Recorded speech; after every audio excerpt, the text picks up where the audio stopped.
আমি ওখানে গিয়ে রসুলের কথা মনে হওয়ার আগে আমার মনে পড়লো হযরত মা খাদিজার কথা। রসুল তো পুরুষ মানুষ, তার জন্য এই পাহাড়ে ওঠা স্বাভাবিক ছিল, কিন্তু আমার মা, আমাদের মা খাদিজা আমাদের কি?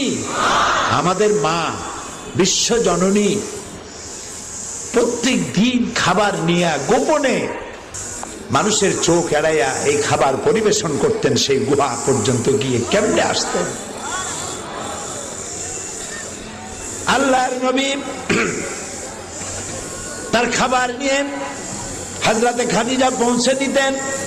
40 বছর বয়স পূর্ণ হওয়ার পর যখন তিনি ওহী পেলেন, কারে বলে চরিত্র, নবীজি সর্বপ্রথম দিনের দাওয়াত দেওয়ার যখন অর্ডার পেলেন, প্রথম দাওয়াত দিলেন নিজের স্ত্রী হযরত খাদিজা।